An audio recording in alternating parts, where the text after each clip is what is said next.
Great job with LaPanta yesterday, by the way. Thank you. Help me with this. So, the Wild. So, we get, and maybe I heard it the wrong way, and I should have looked it up. Good morning. So we get Dallas or Colorado first. Yeah. That's for sure. What the round one of the postseason looks like for the Minnesota Wild? Yeah, it's all but sewed up. So I'm scrambling to find the standings right now. I thought we were 9 back of Colorado with, and then 2 more games played as well. So I mean that's a heavy burden to try and track them down at this stage. But Dallas.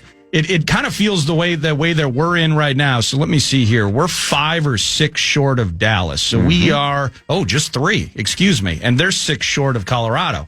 So yes, the spot we're in, unless we win the Central, we will have to play a division rival. And so at this stage, it looks almost guaranteed whether we go to Dallas game 1 or they come up here. That's yet to be determined, but feels like us and Dallas from a points perspective, and just not enough games left on the schedule to really chase a bigger prize. Damn. Let's play hockey!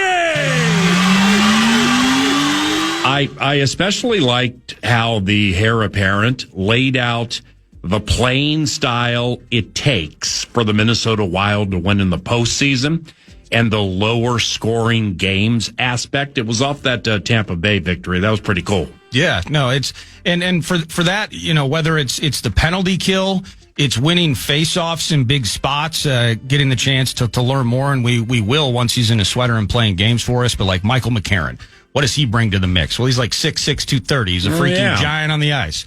But winning D-zone faceoffs, killing penalties. There you go. What we saw from Heinze's group in the Olympics, can we capture some of that magic with our favorite team? Special teams matter in the postseason, and for a large part, really, of these last 6, 7, 8 postseason appearances with first round exits, a lot of those you could sum up with issues related to killing penalties, finding that goal with the man advantage.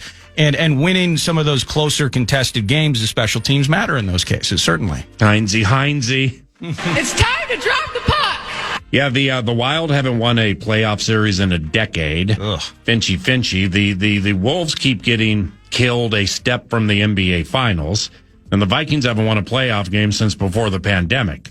Now, the Wolves, I feel comfortable in saying the Wolves will win at least a playoff series this year. So if that's accurate, 2 itches to be scratched are the hockey and the football teams. Kaprizov, obviously a stud. They may have the best 6-deep blue line group in the game. Husey is amazing. You traded a lot for him, and Boldy is winning in the postseason from edging closer to top 10-ish, top 15-ish for players in league conversation, and all that just cannot get bounced in round 1. So I'm thinking all that yesterday, and after watching the Tampa Bay win the night before, and then I hear heir apparent be like, well, it's going to be Colorado or Dallas. I'm like, damn, it feels like we've had a dramatically better season than that you should catch some team, some L from the Pacific that's like at the bottom of the West, Yeah, and is this an aberration? It's kind of the same way anytime whether it was a 7-9 team or a 7-10 team or an 8-9 team in the NFL, they make the playoffs because they're a division winner, right? Yeah. And then you have that conversation of, well, we shouldn't have division winners anymore. That's not fair that this 8-9 team wins their awful division. They get to host a playoff game. Mm-hmm. And some 10-win team that's been grinding it out for a wild card spot, they get bounced for this? That's preposterous. Well, similarly in the NHL, I think we're in a spot this year where seeing 3 of the best teams in the NHL all vying for one division title, meaning that the other 2 will have to duke it out in round 1. Thank you. And you're going to leave the first round of the postseason without, and I know we're wild focused here, we're wild rubes, but legitimately as an NHL fan, if you bounce the Stars, the freaking Stars are one of the elite teams in the NHL, and they take the L round 1, you're thinking, well, that's not good for hockey. Is this an aberration? Do we want to overreact to this year's situation, or is it potentially something we're going to be seeing for multiple years to come? therefore changing the way we look at the playoff format as it is today. Wild Joe, Radio Joe, Wild Joe O'Donnell, the play-by-play voice on the radio for the Minnesota Wild. We will hear him tomorrow night calling a game against the Vegas Golden Knights from the 702. And he joins 9 to noon today, about 25 minutes from now. So help me with this. For the Vikings, it seems at least following things online, am I inaccurate when it comes to other people's sourcing, backgrounding, opinions, and things like that? The two most probable options to join the Covenant as a quarterback would be Kyler Murray or Kirk Cousins. Talented and skilled and cheap, but maybe not as cheap as I thought. Trying to get to the bottom of this Kirk Cousins money situation is like trying to break into Fort Knox. So it is the steam from the right people. Is the steam from the right people leading to either Kyler or Kirk here? And good morning. And good morning. Yes, it is. There are other names as part of that conversation, but man, dude, from Tuesday when we did the Talker Tuesday bit, PA, and it's like, hey, what if I told you Kyler Murray is going to be added to the squad? That was well timed. And we had all those talkbacks. Well, maybe it was a little bit early, premature. In fact, as later that day you hear from the Cardinals, they will be releasing him. He puts out on social media his goodbye post. And then ever since then, it's been, everyone wants to play for Kevin O'Connell. It's very clear. I get told at the Combine, as I told you Tuesday, by somebody who knows him that he wants to play for the Vikings. Yeah, and he grew up a Vikings fan. Whoa. And I bet you can go back and find them. They're still on X/formerly Twitter. When he was a baby wearing a game-worn Brett Favre 4. I think he was like cheering for Adrian Peterson in in like 2012. Just cute little Kyler's on X, like, hey, go Vikings, go number 28. Yeah, all day. But so that's been so hot. And then additionally, whether it's Kirk Cousins. So, my source, i.e. Ben Gessling, Star Tribune, a long text that I'm not going to read in its totality right now. There's some offset dollars. Oh, he got back with the money help for change? No, he wrote a small novella. Probably what he did because he was annoyed with me. Maybe he's like, he's a writer. He just copy and pasted into the text something from his most recent article that probably clearly explained everything. He's a writer. So, but thank you to Ben for reaching out. There are some offset dollars somewhere in the $10 to $12 million range with the Falcons, maybe. Ooh. And so you could then sign Kirk to a bit cheaper deal as well. But that would find a bit cheaper if Kyler Murray's league minimum terrorism. Well, you're not going to get cheaper than that, right. I don't think. And what would Kirk Cousins at this stage of his career demand? I mean, if he's going to demand $20 million, well, you offset that, right? I mean, now you're talking 8, 10, 12 million out of pocket. If he's going to demand anything less than that 10 million, that would be offset then by the Falcons. Effectively, then you're paying him league minimum. So I wonder what that dollar amount looks like. Mm-hmm. Kirk's always made sure that he gets market rate. Mm-hmm. So I wonder what that costs. But in the end, all of these are potential options. Yes, you're steamrolling and such, and you're as dialed in as anybody. You're very much over the target in terms of what this conversation and what this rat's nest has looked like. The Vikes and free agents quarterback scenario, I believe, could go multiple ways. However, I believe, while believing myriad options are in play, I've kind of settled into Kyler and Kirk. And of course, I believe they absolutely have a strike plan and have aligned all of the free agent quarterbacks for preference. But there's nary a one, I believe, you can look at and not have concerns. Now, I mean, you could have said that about Sam Darnold, too, into the 2024 season. But, like, thinking about all of the names and looking at all of the or perceiving or recalling positives and negatives, meshing it with this team here. I mean, through it all, I kind of come back to Kirk Cousins. He plays the way the coach wants the quarterback to play. Arm talent still high end. Wants to be here, I would imagine. Does he know the playbook? And is I would think is the right one to be in the room with the kid he's going to pass. So, I mean, he knows how to protect himself at this stage of his career. So is Chains the one for us, or and I wouldn't limit the tenure here either to be like just one and done for sure.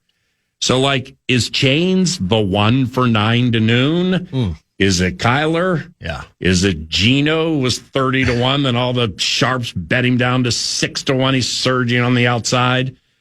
Is the potential trade for a Mac Jones by anybody completely dead or so quiet because it's absolutely going to happen? Right. Somehow, some way, somewhere with somebody. Has 9 to noon settled in on Chains? It feels like the quietest one is, don't forget about Mac Jones if no one's talking about it. I mean, through all this, we're going to hear Monday or Tuesday Zach Wilson's going to come in to compete with J.J. McCarthy. If it's Chains, yesterday I just kind of framed it up when I was filling in for you. A week to go. I'm not saying that this is exactly what I want to happen, but for me, it kind of feels like with the steam rolling, it's Kyler or it's Gino, and these mean different things. And you can swap out Gino with Kirk, by the way, because I think there's a similar meaning there. Yeah. If you go with Kirk, if you go with Geno Smith, but let's focus on Chains. Love Chains, love Kirk. Same. It's a bridge to J.J. McCarthy. And whether it's 1 year or it's 2 years, as you mentioned, I agree. It's not necessarily a 1 year deal, but certainly a shorter term. So if it's Kyler, it ain't a bridge. It ain't a bridge. It's something different. It's a plank. Yeah. And it ain't Kyler walking off it. That is correct. That's how I view it at this stage. Okay. If it's Kyler. If the Vikings sign Kyler Murray, and if he's their quarterback next year, 93% McCarthy plays 5 games or more. Because of the health related bit? Correct. Okay. Well, that's I'm spitballing. Well, he's every other year, right? Like 2 years ago, I think he made the dances. He made all of them. But then that's been bookended now this last season and in 2023. Maybe played a total of 13 games or something like that in those seasons. So, yes. But maybe playing style would be different. He wouldn't run as willy-nilly as he has been known to run, which means they would be taking a quarterback who was an incredibly high first-round pick and is gifted. Yeah. They would be taking him out of his comfort zone. Oh. And putting him in the pocket and saying, stay there. You stay there. Don't leave the pocket. And then like September and October, we're like, well, yeah, I mean, he's still learning. He's still learning. He's still learning. Let's be patient. He's still learning. Darisaw and O'Neal are doing great. The new center's doing great. This guy, Donovan, second year, fantastic. But the talkbacks on the Northern Fire Talker Tuesdays will be free Kyler. It'll be let Kyler run. Let Kyler cook. It used to be let Kwesi cook. Now it's let Kyler run. But maybe I'm wrong here. I just this just needs to end. Yeah, no, so I don't know how drastically you can change Kyler Murray at this stage of his career. And I'm excited that we have Lieber in because I think Lieber is probably just more locked in, former player, as smart as he is. He could kind of articulate like the differences in Kyler with a Cliff Kingsbury earlier in his career, right? Tons of shotgun. It's air raid style, trying to make college offense look good in the NFL. Well, why can't I do that? I always love that one. I almost hit you early with that. I didn't like the Kyler talkback on a Tuesday. I thought it was lazy, but it ended up being prescient. I mean, because it's the fat talker right now. It's fat, man. It's juicy. It is the fat talker. It's a juicy talker, man. I can't say I ever saw it getting to this level. I didn't either, man. But Kyler now, what did Drew Petzing do? That's where I was going with this. What did Drew Petzing maybe do a little bit differently in recent years? And because if Kyler's going to succeed here, what has to be a part of it? Like play action, working a little under center. Now, that's in concert with the run game. We can talk about that another time, but just interested in terms of, it's not old dog's new tricks, but it's kind of aging dog's new tricks. He's 27, 28 now. He's been kind of set in a line for a number of years to jump in here. He would be a project, but he's going to provide that accuracy that KO is going to want in his offense. The playmaking and the off the cuff or off schedule bits, is that going to drive the coach crazy? Like, I mean, this thing goes deep, man. But I do think if it's Kirk, that tells you it's a bridge. If it's Kyler, That's something much different. Let's marathon this opening segment, courtesy of Steve's Appliances, stevesappliances.com. Mounds View, 7,000 square foot showroom. Bountiful opportunities for appliance buying, Rube Nation. stevesappliances.com to learn more about the 50-year anniversary of Steve's Appliances, the family-run store, taking place right now. Legit 50 years. Wow. Yep, 50-ish years. I think it's more. You can save up to 50% on select appliances by going to stevesappliances.com or stopping by the showroom. Marathons, 9 to noon, provided by Steve's Appliances. Well, a key with McCarthy for me is if he seems relieved, somebody else starts. That ain't cool. Not saying it's going to happen, but we don't want that. What we want is J.J. McCarthy jumping out of his skin and putting coaches in a very, very tough spot. It's like another year of maturation, another year of development, and another year of growth. And maybe it's baby Kyler. Maybe it's Kirk O'Chains. Maybe it's Geno Smith from Under the Cover of Darkness. Or maybe it's somebody else. But the A topic for me will be McCarthy performing better than he ever has and putting coaches in a very difficult spot. This is not breaking news, but this is the best opportunity of all the open or potentially open jobs. And all the veterans know it. So I'm still trying to wrap my mind around like what McCarthy's slow with. And yeah, we all watched all the games and all the plays, and I don't read as much as other people do because I like to formulate my own opinions, wrong or right. But there are some traits clearly that he possesses that are giving enough pause to potentially flirt with Kirk, Kyler, or whomever. Doesn't attack the middle of the field enough. Play, leave, play, leave, play, leave, play, leave. I don't know. Does he need to see an accomplished veteran do some things in front of him and learn how to do it? And that's going to fix some problems? 9 to noon looks forward to the day this conundrum is complete. And we know the answer. Then we can formulate opinions on what it's going to look like and get to the National Football League draft. Free agency begins Monday. It's the oxymoron. It's the legal tampering Monday. And yes, we absolutely believe, of course, they have a strike plan. Of course, they have aligned preferences. But then you got the good and the bad, the positives and the negatives, the genuine things that you enjoy and some legitimate concerns. So, I mean, this doesn't have to be a place where we have to say, this is who we want and this is who it will be. It's very confusing. Yeah. It's very confusing to me. If they'll have me, I'll call the games if it's Kyler Murray, Kirk Cousins, Geno Smith, Zach Wilson, Mac Jones, Max Brosmer, or J.J. McCarthy, or Carson Wentz, or Joshua Dobbs. But nevertheless, I just think this is, like I said, of course, there's a plan, and of course, there's an alignment with preferences and sneaky stuff that probably has been done in the background to figure out exactly what it's going to look like financially, what it's going to look like with key teammates and stuff. 9 to noon just wants to know who it is, so we can subsequently move on from there. Wouldn't you agree? With you on that, man. I mean, again, as I was talking about it yesterday, as we've talked about it today, you know, Kirk doesn't set my hair on fire saying we're going from 9 to 15 wins. Geno Smith doesn't set my hair on fire. Wrapping my head around Kyler in itself is difficult at times. So I just need this thing to just Minnesota Vikings, if so compelled, next Wednesday. Tell us what you're doing, and we're going to figure out how to move forward and find ways to win games based on that. So with National Football League free agency popping up on Monday, and the league year begins on Wednesday.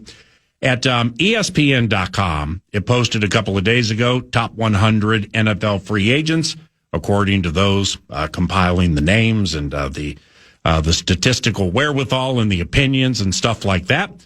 Pretty good list. It's a good list if you're looking for names and like the team for whom they played recently, what their age is, and what they've done recently. So 9 to noon today and tomorrow is going to go one by one through this list, recognizing we are working on a budget. Now that's another part of the confusion, another part of the calamity, the chaos that order has become chaos. When will it be order again? Yeah.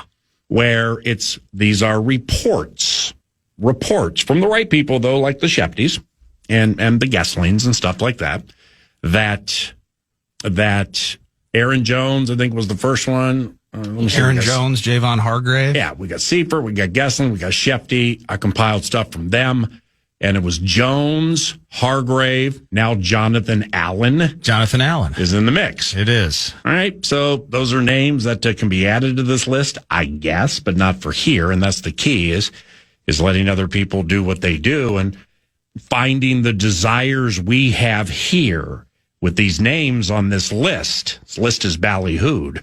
So when a name emerges, if you like that name for the purple, then say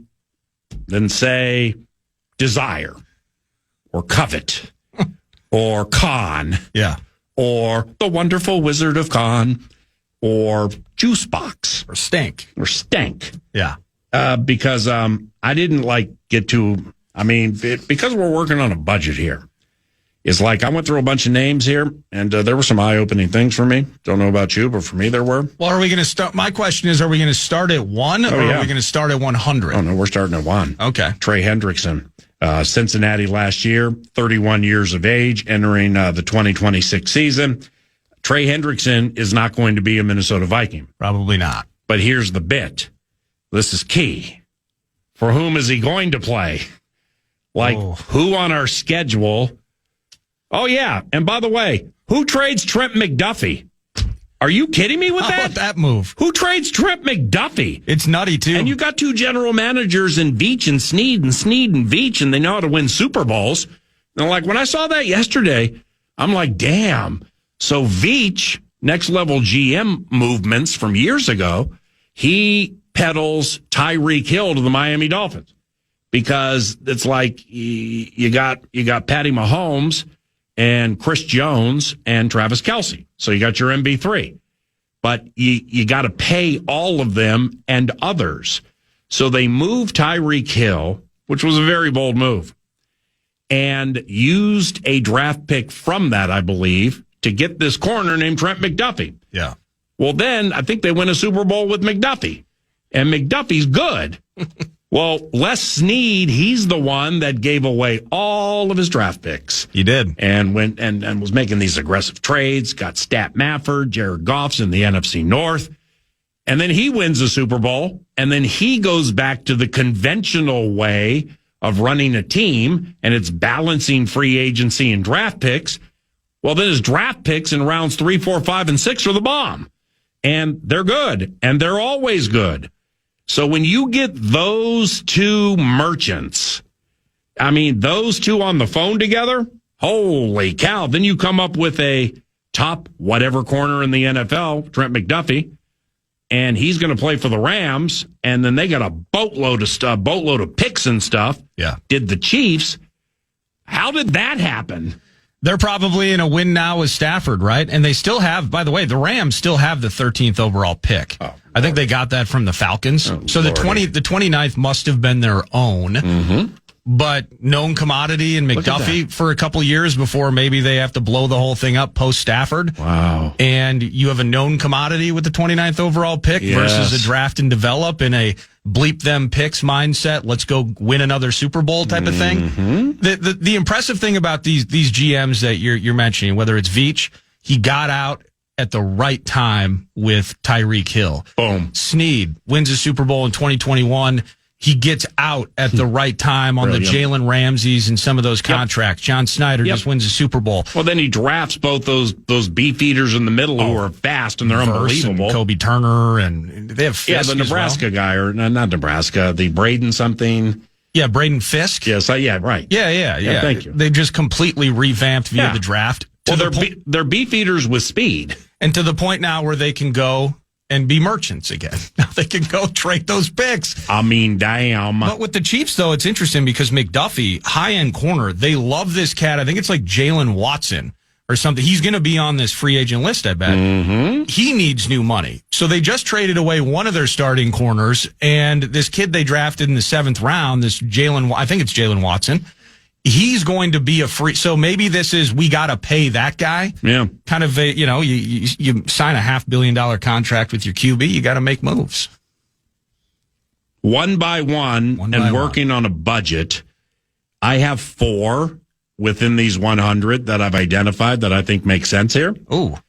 One of them I forgot was a free agent, and he's cool.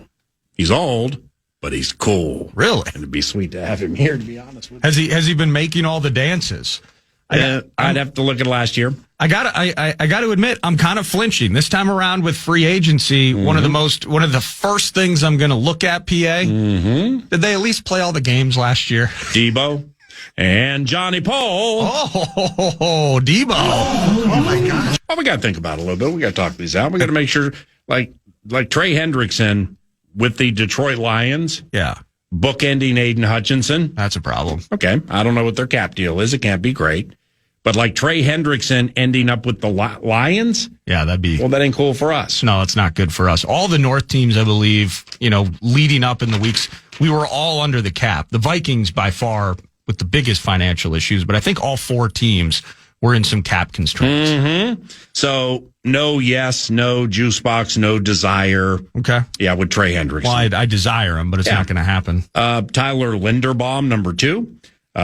He's an offensive lineman. He's a guard for the Baltimore Ravens. It's going to be 26 entering the 2026 season. Yeah, I like him a lot. Linderbaum has a tone-setting mentality on the interior of the front, using elite foot speed and body control to match pass rushers or climb to the second level in the run game. His pass block win rate, 97.2%, tied for second among 31 qualifying centers last season. Yeah, I mean, but we ain't got money for Tyler. We can't afford him. Right. Number 3, Jalen Phillips. Can't afford him. Eagles last year, he's going to be 27 years of age. He can play both as an edge setter and pocket disruptor. Everybody needs edge setters and pocket disruptors. Going to be too expensive, right? Yeah, I think so. And see, this is number 4 on this list. This just continues to blow me away. And this would be FINA, fairness in not watching much act.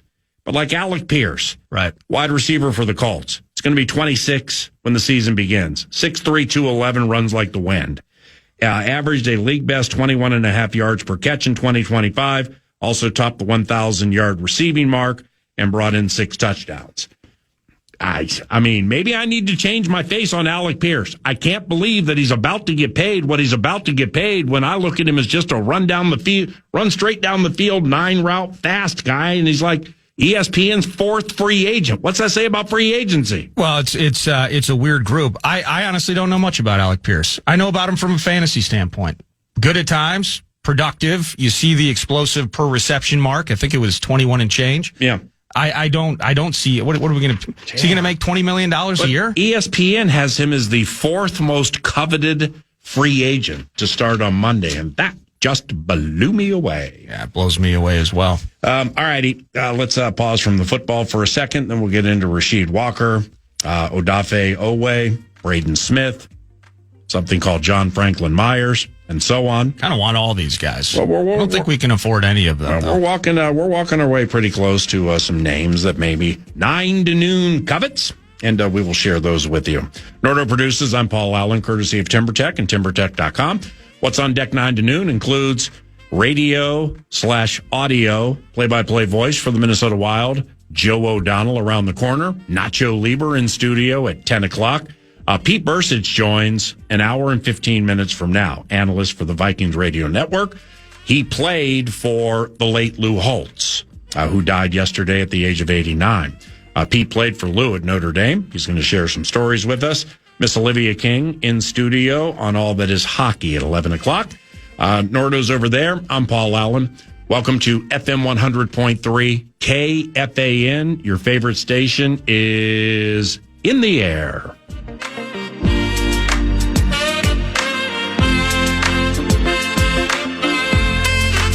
Fan. Eriksson dug it free. It spun loose. Faber to open ice. It's Kaprizov at the red line. A backhanded shot. He scores! Move over Marion! The new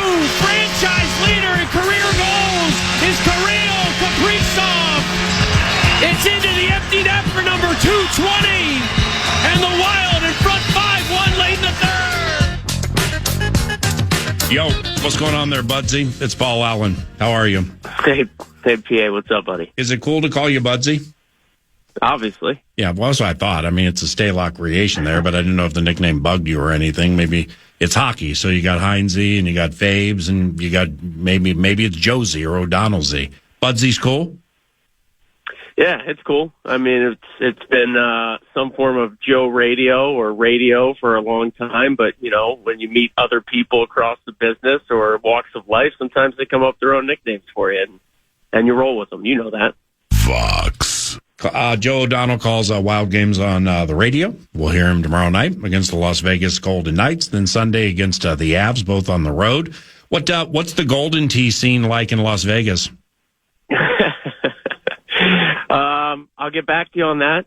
There are other things to do out there, Really? maybe that come first, as you're probably aware.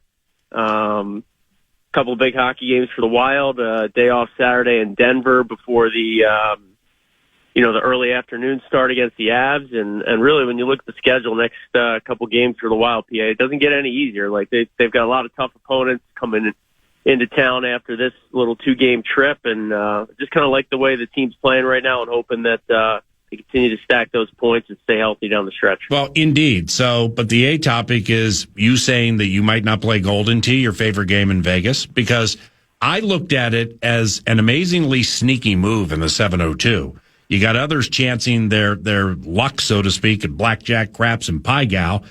And here's Budsy, here's Joe O'Donnell supplementing his income in Las Vegas with Golden Tee. I mean, it has some potential brilliance to it. I mean, it's like, I don't know, $10-12 for 18 holes for you and your buddies, and takes an hour plus maybe to play, a couple of cold ones, probably save some money rather than hitting the tables and not finding luck that way. So unless you're betting people and you're winning. Well, that too. But I tend to be, give me a golfer that's like, top 5 usually, but that often doesn't win. Like, when Happy Gilmore was getting the big checks and he was finishing on the leaderboard. Yeah. Unfortunately, that tends to be me when it comes to Golden Tee. Hey, the state high school hockey tournament for the boys is taking place right now. Ladies last week. What's the Pennsylvania state hockey tournament like?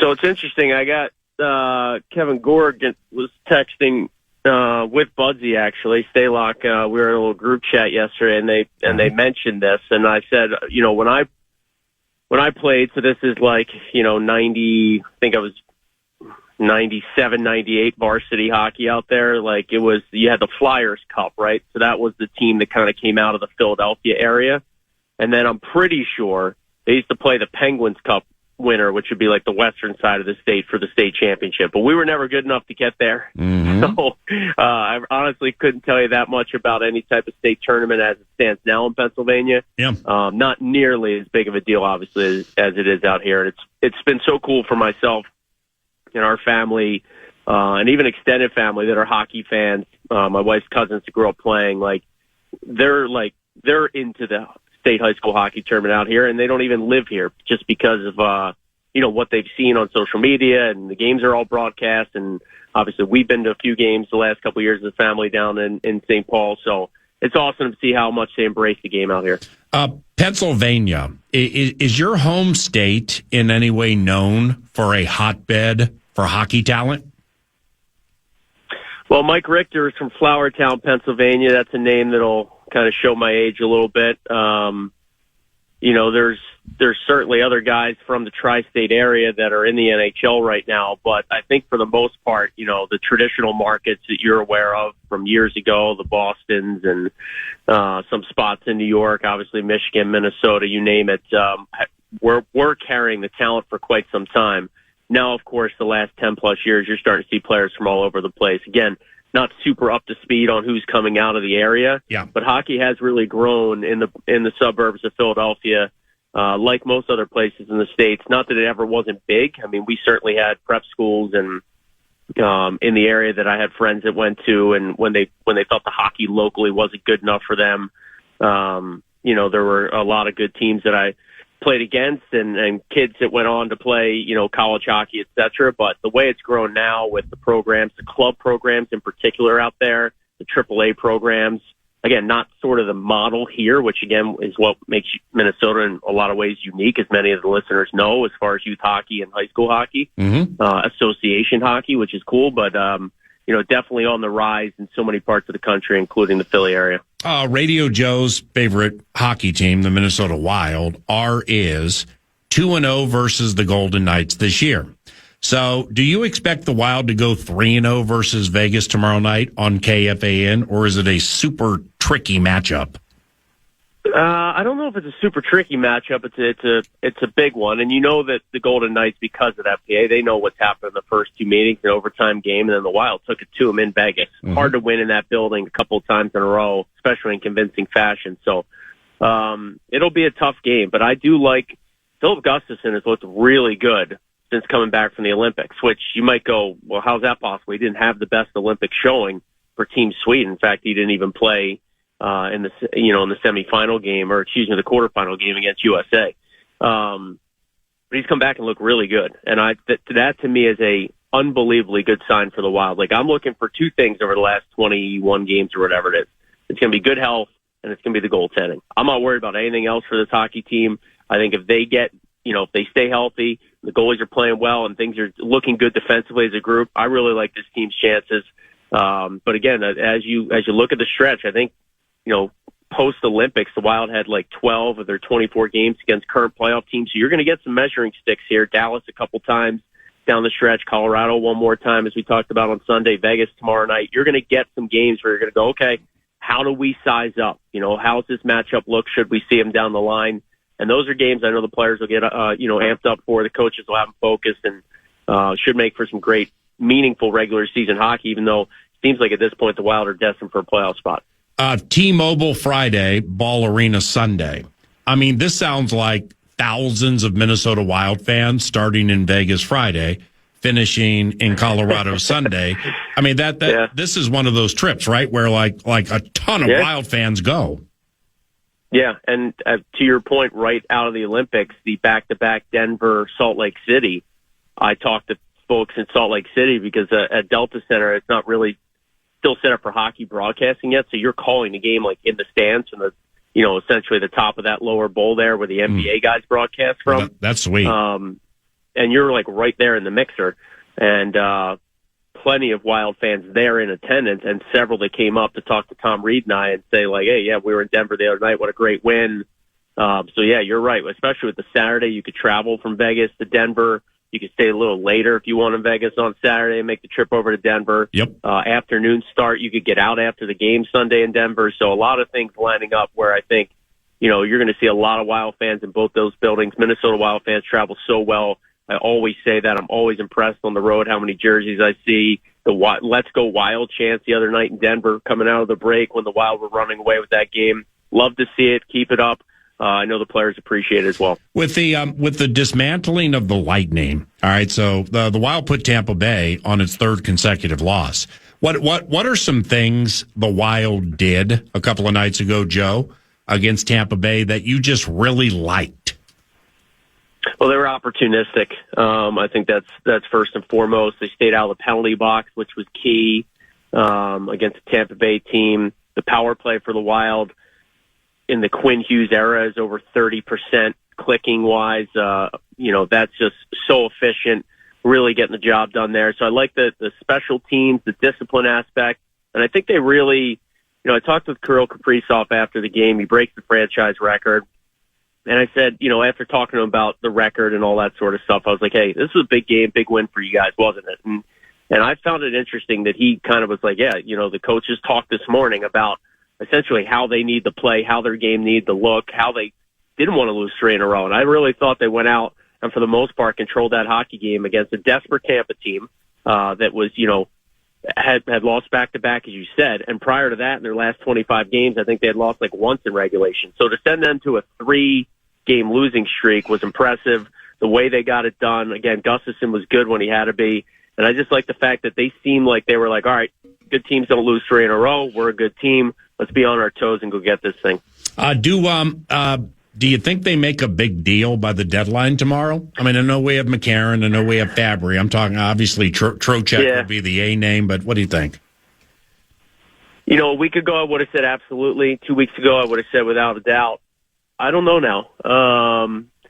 And I think I like the fact that Billy G, we know he's going to take his swings.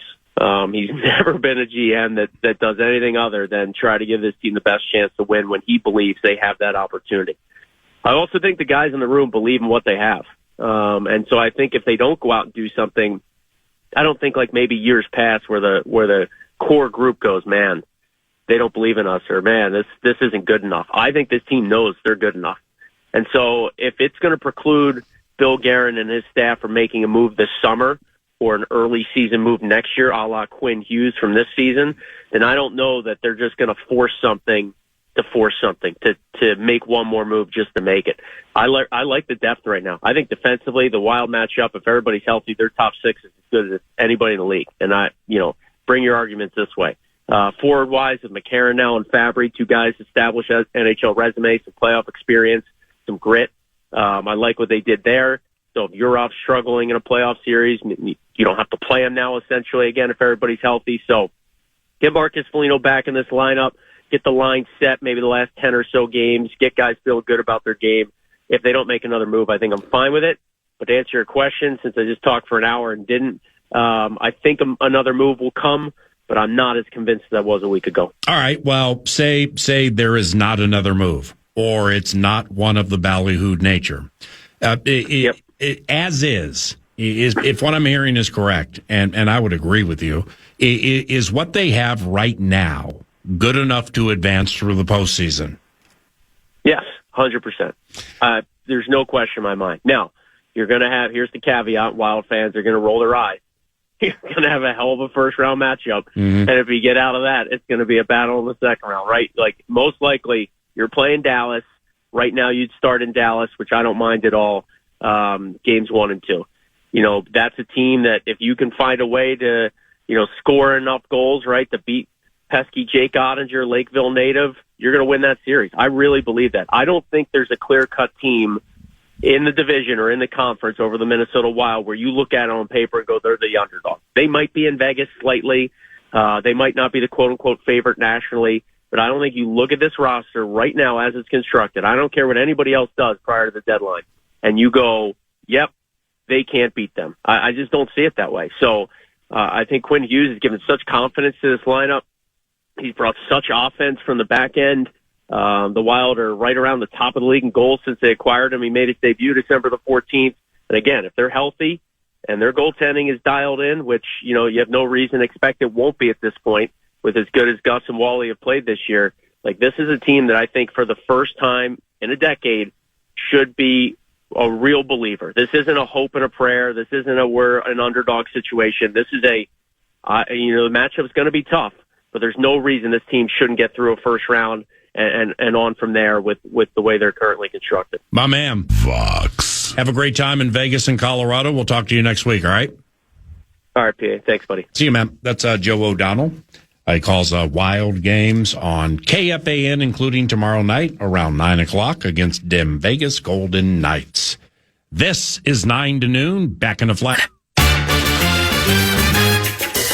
All right, Green Bay Packers offensive tackle Rasheed Walker. Green Bay, 26 into the next season, number 5 free agent on the ESPN list. I like both our tackles better than him in the first place. Same. Number 6, Odafe Owe. Chargers last year, 27 into the season. He, I don't know, he had a bunch of sacks against the New England Patriots in that one and done playoff scenario. But Odafe Owe edge.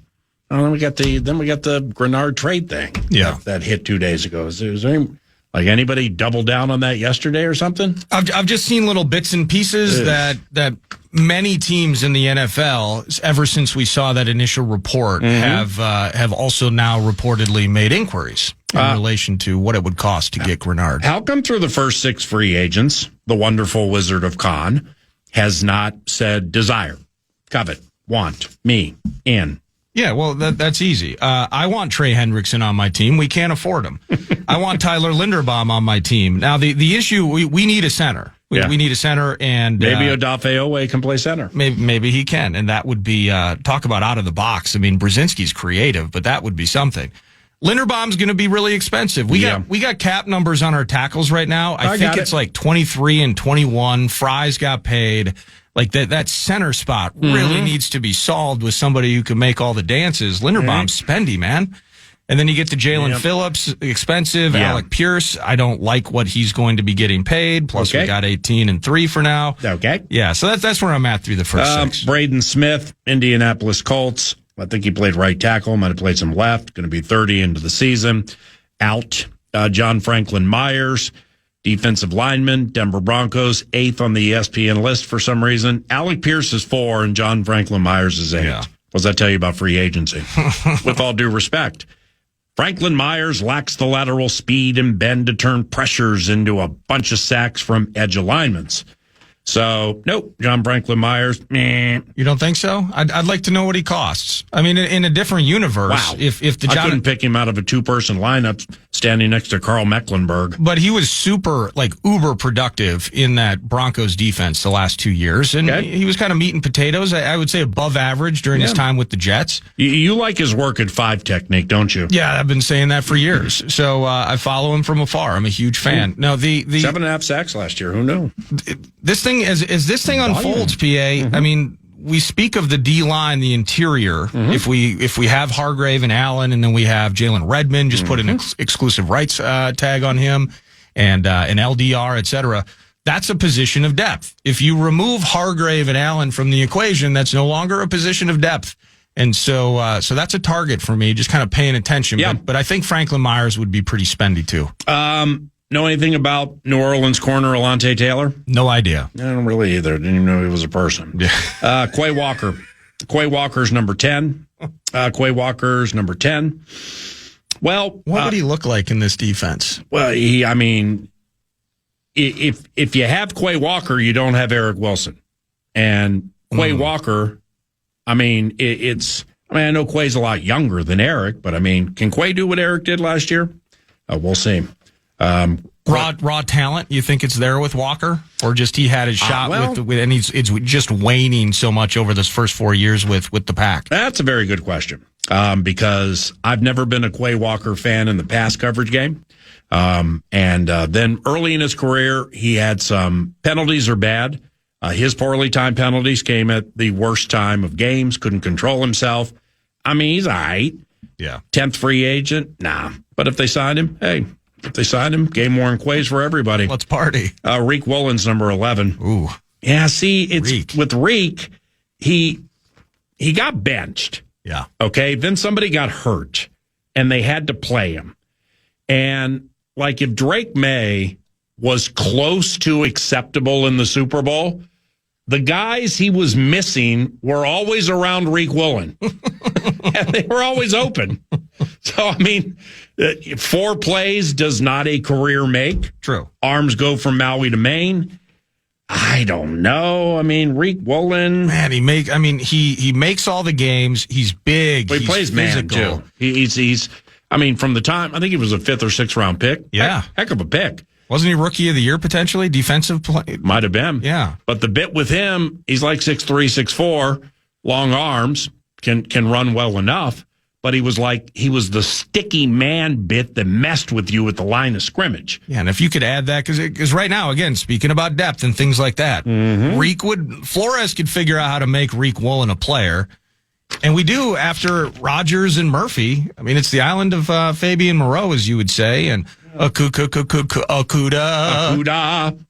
All right, we got more. We got plenty of time to do it. Ben Lieber joins 9 to noon next.